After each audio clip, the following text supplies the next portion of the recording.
কালের বৌমারা যেমন হতো। হ্যাঁ, এ কি বৌমা? হ্যাঁ, তোমার তো সবে মাত্র বিয়ে হয়েছে, শ্বশুর বাড়িতে কিভাবে চলতে ফিরতে হয় সেটা কি তোমার বাবা মা শিখিয়ে পাঠায়নি? মা, এর মধ্যে আবার আমার বাবা মার শিক্ষা নিয়ে টানছেন কেন? বিয়ের তো 5 দিন হয়ে গেল, এখনো কি আমায় কোনোদিন দেখেছো মাথা থেকে ঘোমটা সরতে? তোমার মাথায় ঘোমটাটা কোথায় গেল?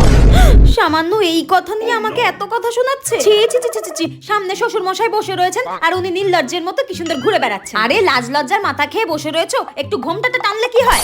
ভুল হয়ে গেছে মা। চুপ করো। তোমাদের আজকালকার মেয়েদের ব্যাপার স্যাপার বুঝি না বাবা, একটু ঘোমটাটা টানো। আমাকে কোনোদিন দেখেছো ঘোমটা ছাড়া? ঘোমটা দাও তাড়াতাড়ি। বাড়ি ভর্তি এত লোকের সামনে শাশুড়ি মা এইভাবে অপমান করলো, আর কোনোদিন এরকম হবে না মা, আর কোনোদিন যেন ভুল না হয়। ছি ছি ছি ছি ছি।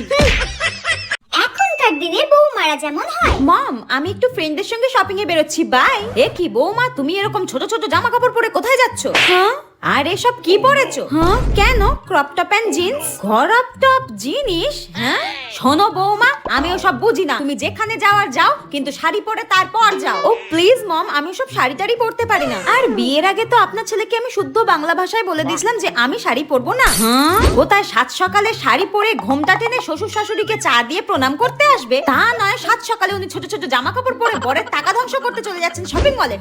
যাই হোক, আমার লেট হয়ে যাচ্ছে, বাই। আরে আরে, চললে কোথায়? রান্না বান্নার কি হবে? রান্নার কি হবে সেটা আমি কি করে জানবো? আপনি করে নিন, নইলে কোনো কাজের লোক রেখে দিন। আমি তো আগেই বলে দিয়েছিলাম আমি সব রান্না বান্না করতে পারবো না, আমার স্কিন খারাপ হয়ে যাবে। হায় ভগবান, এ কি যুগ পড়লো! আমি আজ পর্যন্ত ঘোমটা সরালাম না, আর এই মেয়ে ছোট ছোট জামা কাপড় পরে নাকি বিয়ের 5 দিনের মাথায় শপিং করতে যাচ্ছে। ছি ছি ছি ছি ছি।